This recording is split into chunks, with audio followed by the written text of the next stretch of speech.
Hello, everyone, and welcome back. I'm Hari. And I'm Kimi.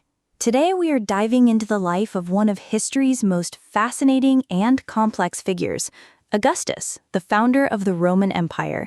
He's today's Wikipedia featured article. Augustus is synonymous with power, but he wasn't born with it. He came into the world as Gaius Octavius on September 23, 63 BC. He had a dizzying array of names. Suetonius wrote that he received the cognomen Thurinus in infancy to commemorate his father's victory over Spartacus's followers. Later, when Julius Caesar named him heir, he took Caesar's name, often called Octavian. It is crazy how young he was when his life flipped. He was studying in Apollonia when Caesar was assassinated on the Ides of March in 44 BC. Despite his stepfather's warnings, 19-year-old Octavian accepted Caesar's will. He immediately claimed Caesar's war funds at Brangisium, amounting to 700 million sesterces, and even diverted the tribute of Asia to recruit a private army of Caesar's veterans.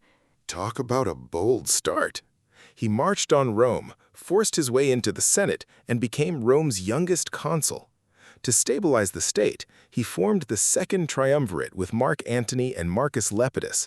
They initiated the brutal proscriptions, outlawing about 300 senators and equestrians to seize their properties and fund their campaign against Caesar's assassins, Brutus and Cassius, whom they defeated at Philippi.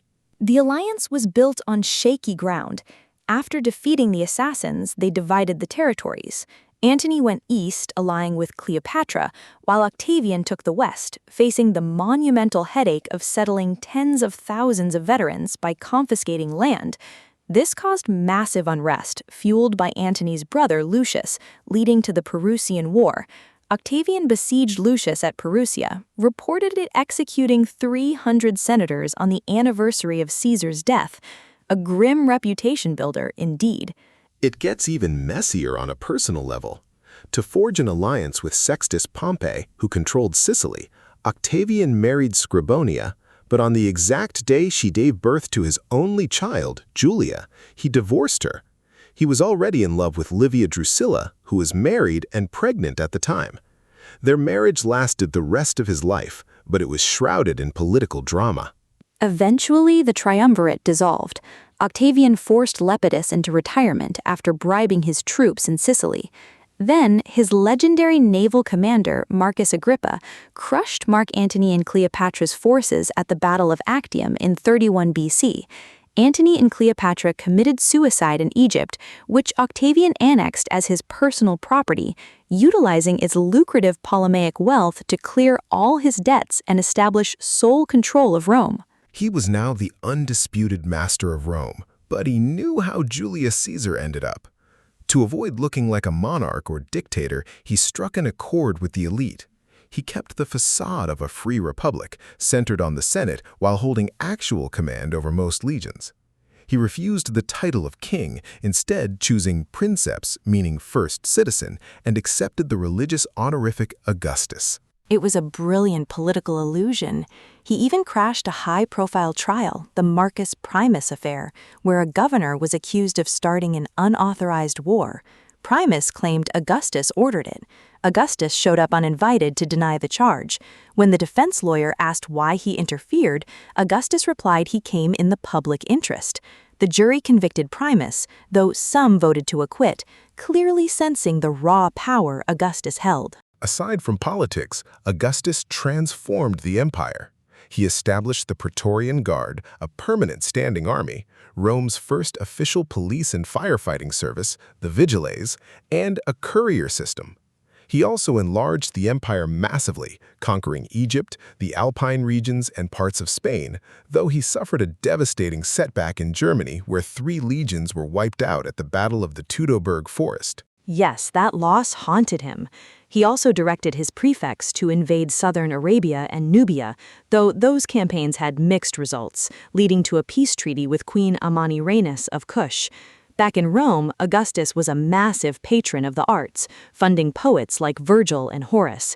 He famously boasted that he found Rome a city of bricks and left it a city of marble. He certainly did. He built temples, theaters, and even a massive artificial lake to stage the Naumachia, a mock naval battle featuring thousands of combatants reenacting the Battle of Salamis. But my favorite quirky fact is his countryside villas.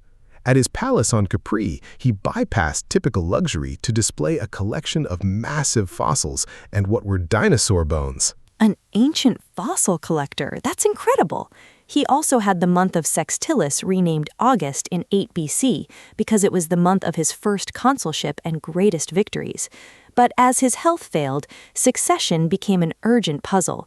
After his grandsons, Gaius and Lucius, died young, he reluctantly adopted his stepson, Tiberius, securing a smooth transition before his death at Nola on August 19, AD 14, at the age of 75. There were persistent rumors that his wife Livia poisoned him with a fig to ensure Tiberius took power, though historians generally view this as a fabrication.